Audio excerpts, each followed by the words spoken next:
ಅಧಿಕಾರಿ ಬಂಧುಗಳೇ, ಮಾಧ್ಯಮದ ಸ್ನೇಹಿತರೆ, ಈ ಸಮಾರಂಭದಲ್ಲಿ ಮುಖ್ಯಸ್ಥರಾಗಿ ಆಗಮಿಸಿರ್ತಕ್ಕಂಥ ಜಿಲ್ಲಾಧಿಕಾರಿಗಳಾದಂಥ ಶ್ರೀಮತಿ ಶುಭಾ ಕಲ್ಯಾಣ್ ಮೇಡಮ್ ಅವರೇ, ಹಾಗೂ ಇಲ್ಲಿ ನಮ್ಮ ವಿಭಾಗಾಧಿಕಾರಿಗಳಾದಂಥ ಸಪ್ತಶ್ರೀ ಮೇಡಮ್ ಅವರೇ, DDLR ಸಾಹೇಬ್ರೆ ಮತ್ತು ತಹಸೀಲ್ದಾರ್ಗಳಾದಂಥ ಪುರಂದರ್ ಸಾಹೇಬ್ರೆ, ಇ ಒ ಅವರಾದಂಥ ದೊಡ್ಡ ಸಿದ್ದಯ್ಯನವರೇ ಮತ್ತು ನಮ್ಮ ಸಿರಾ ತಹಸೀಲ್ದಾರ್ ಆದಂಥ ನಮ್ಮ ಸಚ್ಚಿದಾನಂದ್ ಅವರೇ, ಎಲ್ಲ ನನ್ನ ಬಂಧುಗಳೇ, ಇವತ್ತು ನಾವು ಮೊದಲಿಂದನೂ ಕೂಡ ಒಂದು ಅನಿಸಿಕೆ ಏನಂದರೆ, ಎಲ್ಲಿ ಕೊರತೆ ಕಾಣಿಸ್ತದೆ ಅಲ್ಲಿ ಅದನ್ನು ಸರಿಪಡಿಸ್ಕೊಂಡು ಹೋದರೆ ಜನಗಳಿಗೆ ಸಮಸ್ಯೆ ಆಗಲ್ಲ ಅಂತಕ್ಕಂಥದ್ದನ್ನ ಅರ್ಥ ಕೆಲಸ ಮಾಡಲಿಕ್ಕೆ ಪ್ರಯತ್ನವನ್ನು ನಾನು ಮೊದಲಿಂದ ಕೂಡ ಮಾಡ್ಕೊಂಬರ್ತಾಯಿದ್ದೀನಿ.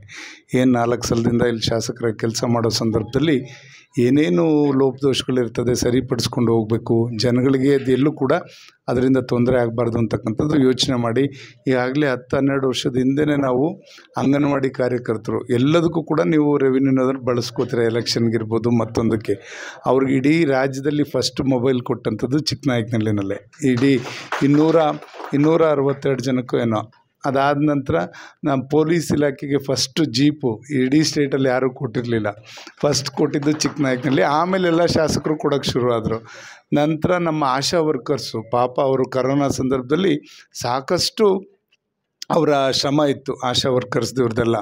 ಆವಾಗ ಅವ್ರಿಗೂ ಕೂಡ ಮೊಬೈಲ್ ಬೇಕು, ಅವ್ರ ಮಕ್ಕಳ ಮಾಹಿತಿಗಳು ಮತ್ತು ಸರ್ಕಾರಕ್ಕೆ ಹಲವಾರು ಮಾಹಿತಿಗಳನ್ನ ಕೊಡುವಂಥ ಸಂದರ್ಭದಲ್ಲಿ ಅವರು ಕೂಡ ಆ್ಯಂಡ್ರಾಯ್ಡ್ ಮೊಬೈಲ್ ಕೇಳಿದ್ರು. ಅವರೆಲ್ಲರಿಗೂ ಕೂಡ ಇಡೀ ಕ್ಷೇತ್ರ ಬುಕ್ಕಾಪಟ್ಟಣನೂ ಸೇರಿಕೊಂಡು ಎಲ್ರಿಗೂ ಕೂಡ ನೀಡೋವಂಥ ಕೆಲಸ ಮಾಡಿದ್ವಿ. ನಂತರ ಕರೋನಾ ಟೈಮಲ್ಲಿ ಎಲ್ಲರಿಗೂ ಕೂಡ ಫುಡ್ ಕಿಟ್ಟು ನಮ್ಮ ಈ PDOಗಳು, ಇ ಒ ಅವರು, ತಹಸೀಲ್ದಾರೆಲ್ಲ ಸೇರಿಕೊಂಡು ಇಂತಿಂಥದ್ದು ಕೊಡಬೇಕು ಅಂತ ಹೇಳಿದಾಗ ಅದನ್ನು ಸುಮಾರು ಒಂದು 15,000 ಜನಕ್ಕೆ ಫುಡ್ ಕಿಟ್ಟನ್ನೆಲ್ಲ ಕೂಡ ಕೊಟ್ವಿ ಎಲ್ಲ. ನಂತರ ಈಗ NRLM ಸ್ಕೀಮಲ್ಲಿ ಮೊನ್ನೆ ನಮ್ಮ ಇ ಒ ಅವರು ಇವರೆಲ್ಲ ಈಗ ನಾವು ಸರ್ವಿಸ್ ಮಾಡ್ತಾಯಿದ್ದಾರೆ ಸಂಘಗಳಿಗೆ ಎಲ್ಲ ಅಂತಕ್ಕಂಥದ್ದು 164 ಜನಕ್ಕೆ ಹೇಳಿ ಅವರು ಕೂಡ ಆ್ಯಂಡ್ರಾಯ್ಡ್ ಫೋನ್ಸ್ನ ಮೊನ್ನೆ ಕೊಡಿಸಿದ್ರು. ನಂತರ ನಮ್ಮಲ್ಲಿ ನೀವೆಲ್ಲ ಹೋರಾಟ ಮಾಡಿ ಕೆಳಗೆ ಕೂತಿದ್ದಂಥದ್ದು ಹಲವಾರು ದಿನ ನೀವೆಲ್ಲ ಸ್ಟ್ರೈಕ್ ಮಾಡಿ ಸರ್ಕಾರನ ಹಲವಾರು ಒತ್ತಾಯಗಳನ್ನ ನೀವು ತಾವೆಲ್ಲ ಕಂದಾಯ ಇಲಾಖೆಯವ್ರು ಮಾಡಿದ್ರಿ. ಖಂಡಿತ ಈಗ ಬೇಡಿಕೆಗಳಿರುತ್ತೆ, ಅದನ್ನು ಕೊಡ್ತಕ್ಕಂಥದ್ದು ಸರ್ಕಾರದ ಕರ್ತವ್ಯ, ನಮ್ಮ ಜನಪ್ರತಿನಿಧಿಗಳಾದಂಥ ನಮ್ಮದು ಕೂಡ ಜವಾಬ್ದಾರಿ ಇರ್ತದೆ. ನಮಗಾದರೂ ಕೂಡ ಒಂದೇನೆಂದರೆ ನಮ್ಮ ಜನಕ್ಕೆ ಇದರಿಂದ ಕೊರತೆ ಆಗಬಾರ್ದು, ಯಾವುದೇ ವಿಚಾರ ಇರಲಿ ಅದಕ್ಕೆ ನಾವು ಸ್ಪಂದಿಸಿ ಕೆಲಸ ಮಾಡಬೇಕು ಅಂತಕ್ಕಂಥದ್ದು ನಮ್ಮ ಉದ್ದೇಶ. ಹಾಗಾಗಿ ಇದನ್ನು ಏನು ಇವತ್ತು ತಾವೆಲ್ಲ ಲ್ಯಾಪ್ಟಾಪ್ ಅವಶ್ಯಕತೆ ಇದೆ, ಇದಾದರೆ ನಾವು ಎಲ್ಲೇ ಕೂತ್ಕೊಂಡ್ರೂ ಕೆಲಸ ಮಾಡ್ತೀವಿ, ಜನಗಳ ಕೆಲಸನ ಬೇಗ ನಿಭಾಯಿಸೋವಂಥದ್ದು ಆಗ್ತದೆ ಅಂತಕ್ಕಂಥದ್ದು ಎಲ್ಲರೂ ತಮ್ಮ ಒತ್ತಾಯ ಏನಿತ್ತು ಅದಕ್ಕೆ ಸ್ಪಂದಿಸೋವಂಥ ಒಂದು ಅವಕಾಶ ಸಿಕ್ತು. ಖಂಡಿತ ಅದನ್ನು ಇವತ್ತು ನಿಮಗೆ ಇಲಾಖೆಗೆ ನಾವು ಕೊಡೋವಂಥ ಕೆಲಸ ನಮ್ಮ ಟ್ರಸ್ಟ್ ವತಿಯಿಂದ ಮಾಡ್ತಾಯಿದ್ದೇವೆ. ಜೊತೆಗೆ ಇನ್ನೊಂದು ಆಲೋಚನೆ ನನಗೂ ಕೂಡ ಒಳ್ಳೆದಂಥದ್ದು, DC ಅವರು ಇಲ್ಲಿರೋದ್ರಿಂದ ಒಂದು ಮೇಡಮ್ ಎಲ್ಲರಿಗೂ ಕೂಡ ಒಂದು ಗೌರ್ಮೆಂಟ್ ಸಿಮ್ ಥರ ಕೊಟ್ಬಿಟ್ರೆ ಯಾರೇ ಇಲ್ಲಿ ವ್ಯಕ್ತಿಗಳು ಚೇಂಜ್ ಆಗ್ಬೋದು, ಆ ಸಿಮ್ ಇದ್ದರೆ ಜನಗಳಿಗೆ ಒಂದು ಗೊಂದಲ ಆಗಲ್ಲ. ಈಗ ಯಾರೋ ಅವ್ರ ಹೆಸರಿಗೆ ಫೋನ್ ಮಾಡಬೇಕು, ಅವ್ರು ಯಾರು ಅಂತ ಹುಡುಕಾಟ ಬೇಕಾಗಿಲ್ಲ. ನಮ್ಮ ಜಿಲ್ಲೆಯಲ್ಲಿ ಅದೊಂದು ನೀವು ತಂದುಬಿಟ್ರೆ ಪೂರ ಎಲ್ಲ ಇಲಾಖೆನಲ್ಲೂ ಎಲ್ಲ ಅಧಿಕಾರಿಗಳಿಗೂ VA ಇರ್ಬೋದು, RIಗಳಿಗಿರ್ಬೋದು, ಎಲ್ರಿಗೂ ತಹಸೀಲ್ದಾರಿಂದ ಹಿಡಿದು ಎಲ್ರಿಗೂ ಸರ್ಕಾರದ ಒಂದು ಸಿಮ್ನ ಬೇಕಿದ್ರೆ ನಮ್ಮಲ್ಲಿ ಬೇಕಿದ್ರೆ ಅದಕ್ಕೆ ಅವಕಾಶ ಇದೆ ಅಂದರೆ ತಹಸೀಲ್ದಾರು ನಮ್ಮ ಆಫೀಸರ್ಸ್ ಎಲ್ಲ ನಾವು ಕೂತ್ಕೊಂಡು ನಾವು ಬೇಕಿದ್ರೆ ಒಂದು ಸಿಮ್ನ ನೀವೇ ಗೌರ್ಮೆಂಟಿಂದ ಪರ್ಚೇಸ್ ಮಾಡಿದ್ರೆ ಅದಕ್ಕೆಲ್ಲ ಕೊಡಿಸೋವಂಥ ಕೆಲಸ ಮಾಡೋವಂಥದ್ದು ನಮ್ಮ ಟ್ರಸ್ಟಿಂದ ನಾವು ಮಾಡ್ತೇವೆ. ನಮ್ಮ ತಾಲೂಕು ಮಟ್ಟಕ್ಕೆ ಬೇರೆದನ್ನು ನಾನು ಹೇಳೋಕ್ಕೆ ಹೋಗಲ್ಲ. ನಮ್ಮ ತಾಲೂಕಿಗೆ ಎಲ್ಲ ಪೊಲೀಸ್ನವರು ಈಗ ನೀವು ಚೇಂಜ್ ಆದರೂ ಅದು ನಂಬರ್ ಅದಿರಬೇಕು, ನಿಮ್ಮದಿದೆ ಗೌರ್ಮೆಂಟ್ ನಂಬರ್ಸ್ ಪೊಲೀಸಲ್ಲಿದೆ, ಬೇರೆ ನಮ್ಮ ರೆವಿನ್ಯೂನಲ್ಲಿ ಮತ್ತೊಂದು ಕಡೆ ಇಲ್ಲ. ಆ ಥರ ಒಂದು ಮಾಡಿಬಿಟ್ರೆ ಖಂಡಿತ ಜನಗಳಿಗೆ ಯಾವುದೇ ಸಂದರ್ಭದಲ್ಲಿ ವ್ಯಕ್ತಿಗಳು ಚೇಂಜ್ ಆಗ್ಬೋದು, ಸಂಪರ್ಕ ಅದೇ ಇರ್ತದೆ ಅಂತಕ್ಕಂಥದ್ದನ್ನ ನಾವೊಂದು ಕಲ್ಪಿಸ್ಕೊಟ್ರೆ ಖಂಡಿತ ಅದು ಸಾರ್ವಜನಿಕರಿಗೆ ಅನುಕೂಲ ಆಗ್ತದೆ. ಅದ್ರ ಬಗ್ಗೆ ನಮ್ಮ ಜಿಲ್ಲಾಧಿಕಾರಿಗಳು ಆಲೋಚನೆ ಮಾಡಲಿ ಅಂತಕ್ಕಂಥದ್ದು. ಈಗ ಇನ್ನೊಂದು ನಾನು ಮನವಿನೂ ಕೂಡ ಕೊಟ್ಟಿದ್ದೇನೆ. ಈಗಾಗಲೇ ಸುಮಾರು 63 ವಾರಗಳಿಂದ ತಮ್ಮೆಲ್ಲರ ಸಹಕಾರದಿಂದ ನಾವು ಯಶಸ್ವಿಯಾಗಿ ಜನಸ್ಪಂದನ ಕಾರ್ಯಕ್ರಮವನ್ನು ಮಾಡ್ಕೊಂಬರ್ತಾಯಿದ್ದೀವಿ. ಪ್ರತಿ 4 ಗಂಟೆಯಿಂದ 6 ಗಂಟೆ, 4 ಗಂಟೆಯಿಂದ ಅರ್ಜಿ ಎಷ್ಟಿರುತ್ತೆ ಅಲ್ಲಿವರೆಗೂ 7 ಗಂಟೆನೇ ಆಗ್ಬೋದು, ಆ ಥರ ಮಾಡ್ಕೊಂಡು ಬಂದಿದ್ದೇವೆ. ಖಂಡಿತ ಅದು ಯಶಸ್ವಿಯಾಗಿದೆ. ಇಡೀ ತಾಲೂಕಿನಲ್ಲಿ ಇಲ್ಲಿ ಜಾತಿ ಇಲ್ಲ, ಪಕ್ಷ ಇಲ್ಲ, ಜೊತೆಗೆ ಮಧ್ಯವರ್ತಿಗಳ ಹಾವಳಿ ಇಲ್ಲ, ಲಂಚದ ಹಮೇಶ ಇಲ್ಲ. ಆ ಥರ ಇವತ್ತು 63 ವಾರ ಇಲ್ಲಿ ಮತ್ತು ಇದು ಬುಕ್ಕಾಪಟ್ಟಣದಲ್ಲಿ 28 ವಾರಗಳ ಸಿರಾದಲ್ಲಿ ಮಾಡಿದ್ದೀವಿ. ಅಲ್ಲೊಂದು ಹೋಬಳಿ ಸೇರೋದ್ರಿಂದ 15 ದಿವಸ ಒಂದು ಸಲ ಅಲ್ಲೂ ಹೋಗುವಂಥ ಕೆಲಸ, ಸರ್ಕಾರಿ ರಜೆ ಇಲ್ಲದಾಗ ಅಷ್ಟೇ ಮಾಡ್ತಾ ಇರೋದು. ಈಗ ಇನ್ನೊಂದು ನಾವು ಒಂದು 6 ತಿಂಗಳಿಂದನೂ ಕೂಡ ಯೋಚನೆ ಮಾಡ್ತಿದ್ವಿ. ಒಂದೇನೆಂದರೆ ಯೋಜನೆ ಅನುಷ್ಠಾನಕ್ಕೆ ತರ್ಬೋದು, ಅದನ್ನು ಮುಂದುವರಿಸ್ಕೊಂಡು ಹೋಗೋದಿದೆಯಲ್ಲ ಅದನ್ನು ಯೋಚನೆ ಮಾಡ್ಕೊಂಡು ಹೆಜ್ಜೆ ಇಡಬೇಕು ಅನ್ನೋ ದೃಷ್ಟಿಯಿಂದ ನಾವು ಇವತ್ತು ಮುಂದಿನ ತಿಂಗಳಿಂದ 2ನೇ ತಾರೀಕಿಂದ ಒಂದೊಂದು ಪಂಚಾಯತಿಗೆ, ಪ್ರತಿ ಪಂಚಾಯತಿಗೆ ಎಲ್ಲ ಇಲಾಖೆ ಅಧಿಕಾರಿಗಳು, ತಾಲೂಕು ಮಟ್ಟದವರು, ಅಲ್ಲಿ ಲೋಕಲ್ ಸಂಬಂಧಪಟ್ಟವರು ಒಂದು ಪಂಚಾಯತಿಗೆ ಹೋಗೋದು, ವಾರಕ್ಕೆ ಒಂದು ದಿವಸ ಫಿಕ್ಸ್ ಮಾಡ್ಕೊಳ್ಳೋದು.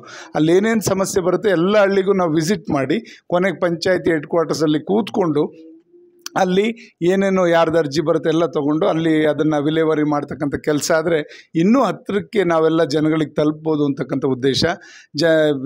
ನೆಕ್ಸ್ಟ್ ಟೈಮ್ CEO ಮತ್ತು DC ಅವ್ರ ಟೈಮ್ ತೊಗೊಂಡು ಪ್ರತಿ ವಾರದಲ್ಲಿ ಶುಕ್ರವಾರ ಬೆಳಗ್ಗೆ 10 ಗಂಟೆಯಿಂದ ಪೂರಾ ಎಲ್ಲ ಹಳ್ಳಿಗಳು, ಆ ಪಂಚಾಯತಿಗೆ ಸೇರ್ತಕ್ಕಂಥ ಎಲ್ಲ ಹಳ್ಳಿಗಳನ್ನೂ ಕೂಡ ನಾವು ಪ್ರವಾಸ ಮಾಡಿ ಅಲ್ಲಿರ್ತಕ್ಕಂಥ ಸಮಸ್ಯೆಗಳನ್ನ ಅರಿತು ಎಲ್ಲ ಇಲಾಖೆಯವರು ಕೆಲಸ ಮಾಡೋ ನಿಟ್ಟಿನಲ್ಲಿ ಅದನ್ನು ಉದ್ಘಾಟನೆನ CEO ಅವ್ರನ್ನೂ ಕರೆಸಿ ಮತ್ತು ನಮ್ಮ DC ಅವ್ರನ್ನ ಕರೆಸಿ ಪ್ರಾರಂಭಿಕವಾಗಿ ಕಂಚಕೆರೆನಲ್ಲೇ ಮಾಡೋಣ ಅಂತಕ್ಕಂಥದ್ದು ಒಂದು ಅಭಿಪ್ರಾಯ.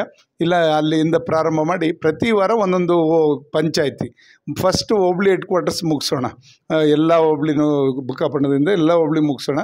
ನಂತರ ಒಂದೊಂದು ಪಂಚಾಯತಿ ಒಂದು ವರ್ಷ ಬೇಕಾಗುತ್ತೆ. 34 ಪಂಚಾಯತಿ ಇದೆ, ಒಂದು ಪಟ್ಟಣ ಪಂಚಾಯತಿ, ಒಂದು ಪುರಸಭೆ ಇದೆ.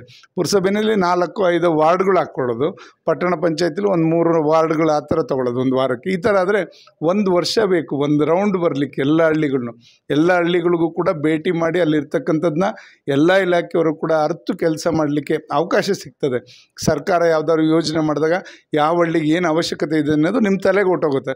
ಆವಾಗ ಕೆಲಸ ಮಾಡಿದ್ರೆ ಖಂಡಿತ ಸಮಸ್ಯೆಗಳನ್ನ ಅರ್ತು ಕೆಲಸ ಮಾಡಲಿಕ್ಕೆ ಸಾಧ್ಯ ಆಗ್ತದೆ ಅಂತಕ್ಕಂಥದ್ದು ಉದ್ದೇಶ. ಅದನ್ನು 2ನೇ ತಾರೀಕು DC ಅವರು ಮತ್ತು CEO ಅವರು ಇಬ್ಬರು ಬಂದು ಅದು ಉದ್ಘಾಟನೆ ಮಾಡ್ಕೊಳ್ಳಿಕ್ಕೆ ನಾನು ಮನವಿ ಮಾಡ್ಕೋತೀನಿ. ಈಗಾಗಲೇ ಮೇಡಮ್ಗೆ ಕೊಟ್ಟಿದ್ದೇನೆ. ಖಂಡಿತ ಇವತ್ತು ನಾವು ಕೊಡ್ತಾ ಇರ್ತಕ್ಕಂಥದ್ದು ಉದ್ದೇಶ ಏನಂದರೆ, ಇದು ಜನಗಳಿಗೆ ನೀವು ಇನ್ನೂ ಹತ್ತಿರವಾಗಿ ಕೆಲಸ ಮಾಡಲಿ, ಏನೇನು ಸಮಸ್ಯೆಗಳಿದೆ ಶೀಘ್ರವಾಗಿ ಅದನ್ನು ವಿಲೇವಾರಿ ಆಗಲಿ ಅಂತಕ್ಕಂಥ ದೃಷ್ಟಿ. ಇವತ್ತು ರಾಜ್ಯದಲ್ಲಿ ಎಲ್ಲ ಕಡೆ ಕೊಡಲಿಕ್ಕೆ ಸರ್ಕಾರ ಕೊಡ್ತೀವಿ ಅಂತ ಹೇಳಿದ್ರು, ನಿಮ್ಮ ಬೇಡಿಕೆನೂ ಕೂಡ ಇತ್ತು. ಆದರೆ ನಮ್ಮಲ್ಲಿ ನಾವು ನಮ್ಮ ತಾಲೂಕು ನಮಗೆ ಒಂದು ಹೆಮ್ಮೆ, ನಾವೀಗಾಗಲೇ CETನೂ ಕೂಡ 10 ವರ್ಷದಿಂದ ಮಾಡ್ತಾಯಿದ್ವಿ. ಅದರಲ್ಲಿ ಸುಮಾರು ಬಡವರೇ ಗುಲ್ಬರ್ಗಾದಿಂದ ಎಲ್ಲ ಮಕ್ಕಳು ಇಲ್ಲಿಗೆ ಬಂದು ಓದ್ತಾರೆ. ಫ್ರೀಯಾಗಿ ಫ್ಯಾಕಲ್ಟೀಸ್ ಫ್ರೀ, ಅಲ್ಲಿ ವಿದ್ಯೆ ಹೇಳ್ಕೊಡೋರು ಫ್ರೀ, ಮತ್ತು ಪುಸ್ತಕಗಳು ಫ್ರೀ, ಮೆಟೀರಿಯಲ್ಸ್ ಫ್ರೀ, ಮತ್ತು ಊಟ ಎಲ್ಲದನ್ನು ಕೂಡ ಒಂದು ತಿಂಗಳು ಪ್ರತಿ ತಿಂಗಳು ಮಾಡ್ಕೊಂಡು ಬಂದಿದ್ದೇವೆ. ಹಾಗಾಗಿ ಕಳೆದ ವರ್ಷ 62 ಜನ ಗೌರ್ಮೆಂಟ್ ಸೀಟನ್ನು ಪಡ್ಕೊಂಡ್ರು. ನಮಗದು ಏನಾಯಿತು, ಇನ್ನೂ ಇನ್ಸ್ಪೈರ್ ಆಗ್ತಾಯಿದ್ದೀವಿ ನಾವು. ನಮಗಿನ್ನೂ ಅಷ್ಟು ಕುಟುಂಬ ಅವ್ರದ್ದು ತಂದೆ ತಾಯಿಗೆ ಹೊರೆ ಆಗದಂಗೆ ಮಕ್ಕಳು ಓದ್ತಾ ಇದ್ದಾರಲ್ಲ, ನಾಳೆ ನಾವು ಅವ್ರ ಮಕ್ಕಳಿಗೆ ಹೇಳೋದಷ್ಟೇ, ನೀವು ನಾಳೆ ನಿಮ್ಮ ತಂದೆ ತಾಯಿ ನಿಮ್ಮನ್ನು ಹೆಂಗೆ ಸಾಕಿದರೆ ನೀವು ಅವ್ರನ್ನ ಸಾಕಂತೆ ಆಗಬೇಕು. ಅದು ಮನುಷ್ಯತ್ವ ಮೊದಲು ಬೆಳೆಸ್ಕೊಳ್ಳಿ, ದುಡಿಯೋದಿದ್ದೇ ಇರ್ತದೆ ಅಂತಕ್ಕಂಥದ್ದು ಆ ಮಕ್ಕಳಿಗೆ ಹೇಳ್ತಾ ಇದ್ವಿ. ನಂತರ ಈ ವರ್ಷ ಏನು ಮಾಡ್ತಾಯಿದ್ವಿ ಮೇಡಮ್, ಪ್ರತಿ ವಾರನೂ ಕೂಡ ಸಂಡೇಸು ಕ್ಲಾಸಸ್ ಮಾಡೋದಕ್ಕೆ 35 ವಾರ ಸಿಗುತ್ತೆ ಪ್ರತಿ ಸಂಡೇಸು. ವಾರದಲ್ಲಿ ಪ್ರತಿ ಭಾನುವಾರ 2 ಕ್ಲಾಸ್, ಬೆಳಗ್ಗೆ ಒಂದು ಸೆಷನು, ಮಧ್ಯಾಹ್ನ ಒಂದು ಸೆಷನ್ ಮಾಡಿ ಅವ್ರಿಗೇನಾಗುತ್ತೆ, ಇನ್ನೂ ನೀಟ್ಗೆ ಮತ್ತು IITಗೆಲ್ಲ ಕಾಂಪೀಟ್ ಮಾಡೋಕ್ಕೆ ಅನುಕೂಲ ಆಗುತ್ತೆ. ನಮ್ಮ ರೂರಲ್ ಮಕ್ಕಳಿಗೆ ಅವಶ್ಯಕತೆ ಸಿಗೋಲ್ಲ, ಫ್ರೀಯಾಗಿ ಅದನ್ನು ಮಾಡಲಿಕ್ಕೆ ಈ ವರ್ಷದಿಂದ ಪ್ರಾರಂಭ ಮಾಡ್ತಾಯಿದ್ವಿ. ಉಚಿತವಾಗಿ, ಯಾರ ಹತ್ರ ಒಂದು ಇದಿಲ್ಲ, ಆ ಥರ ಮಾಡೋವಂಥ ಕೆಲಸ ನಾವೀಗ ಪ್ರಾರಂಭ ಮಾಡ್ತಿದ್ದು. ಸಮಾಜ ಸೇವೆ ಅಂತ ತಿಳ್ಕೊಂಡಿದ್ದೀವಿ, ಇದು ಅಧಿಕಾರದಿಂದ ಅಲ್ಲ, ಸಮಾಜ ಸೇವೆ ಅಂತ ಮಾಡೋದು. ಇದನ್ನು ದಯಮಾಡಿ ಇವತ್ತೇನು ನಿಮಗೆಲ್ಲ ಇದನ್ನು ನಮ್ಮ DC ಅವರು ವಿತರಣೆ ಮಾಡ್ತಾರೆ, ತಮಗೆ ಅವರು ಹಲವಾರು ಕಿವಿ ಮಾತನ್ನು ಹೇಳಿದ್ರು. ನಮ್ಗೆ ಅವಕಾಶ ಎಲ್ಲರಿಗೂ ಸಿಗಲ್ಲ ಸೇವೆ ಮಾಡಲಿಕ್ಕೆ. ನನಗೆ ಈ ಅವಕಾಶ ಸಿಕ್ಕಿರ್ಬೋದು ಸೇವೆ ಮಾಡಲಿಕ್ಕೆ, ನಿಮ್ಗಳಿಗೆ ತಳಹಂತದಿಂದ ಜನಗಳಿಗೆ ಸ್ಪಂದಿಸಿ ಕೆಲಸ ಮಾಡುವಂಥ ಅವಕಾಶ ನಿಮಗೆ ಸಿಕ್ಕಿರ್ಬೋದು. ಆ ಅವಕಾಶಕ್ಕೆ ಗೌರವ ತರ್ತಕ್ಕಂಥದ್ದು, ಆ ಅವಕಾಶನ ಬಳಸ್ಕೊಂಡು 4 ಜನಕ್ಕೆ ಒಳ್ಳೇದು ಮಾಡಲಿಕ್ಕಾದರೆ ಮಾಡಿ, ಕೆಟ್ಟದಂತೂ ನಾವು ಯಾರು ಕೂಡ ಮಾಡೋದು ಬೇಡ. ಆ ನಿಟ್ಟಿನಲ್ಲಿ ನಿಮ್ಮ ಮನಸ್ಥಿತಿಗಳು ಬೆಳೀಲಿ ಅಂತಕ್ಕಂಥದ್ದನ್ನ ಈ ಸಂದರ್ಭದಲ್ಲಿ ಹೇಳ್ತಾ, ಇವತ್ತೇನು ಈ ಒಂದು ಕಂದಾಯ ಇಲಾಖೆಯಲ್ಲಿ ನಮಗೆಲ್ಲೂ ಪೆಂಡಿಂಗ್ ಇಲ್ಲ, ಯಾವ ಇಲಾಖೆನಲ್ಲೂ ಕೂಡ ಕಡತಗಳಷ್ಟು ಪೆಂಡಿಂಗ್ ಇಲ್ಲ. ನಾವು ಜನಸ್ಪಂದನ ಮಾಡ್ಬೇಕಾದ್ರೂ ಕೂಡ 80 ಭಾಗ ಬರೀ ಬರ್ತಕ್ಕಂಥ ಅರ್ಜಿಗಳು ಕಂದಾಯ ಇಲಾಖೆದೆ. ಅದರಿಂದ ಅದಕ್ಕೊಂದು ಮುಕ್ತಿ ಕಾಣಿಸೋಂಥದ್ದು. ಹಿಂದೆ ಒಂದು ಸಲ ಆಗಿತ್ತು ಮೇಡಮ್, 777 ಫೈಲ್ ಇತ್ತು.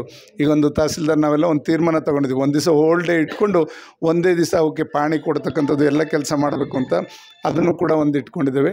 ಆ ಥರ ಮಾಡಿ ಎಲ್ಲ ನಮ್ಮ ಇಲ್ಲಿ ಎಲ್ಲ ಕಡತಗಳನ್ನ ಕೂಡ ವಿಲೆ ಮಾಡಲಿಕ್ಕೆ ನೀವು ಎಲ್ಲ ಸೇರಿ ಇವತ್ತು ಒಂದು ಪಣ ತೊಟ್ಟು ನಮ್ಮ ತಾಲೂಕಿಗೆ ಕೀರ್ತಿ ತರುವಂಥ ಕೆಲಸ ಮಾಡೋಣ ಅಂತಕ್ಕಂಥದ್ದನ್ನ ಈ ಸಂದರ್ಭದಲ್ಲಿ ಹೇಳ್ತಾ, ಇಲ್ಲಿ ತಮ್ಮ ಜೊತೆ ಕೆಲವು ಮಾತನ್ನ ಹಂಚ್ಕೊಳ್ಳಿಕ್ಕೆ ಮತ್ತು ಈ ಒಂದು ನಿಮಗೆ ಬೇಕಾದಂಥ ಒಂದು ವಸ್ತುವನ್ನು ನಿಮಗೆ ಕೊಡಲಿಕ್ಕೆ ಅವಕಾಶ ಮಾಡಿಕೊಟ್ಟಂಥ ಸಮಾಜಕ್ಕೆ ವಂದಿಸಿ ನನ್ನ ಮಾತು ಮುಗಿಸ್ತೇನೆ. ಜೈ ಹಿಂದ್, ಜೈ ಕನ್ನಡ.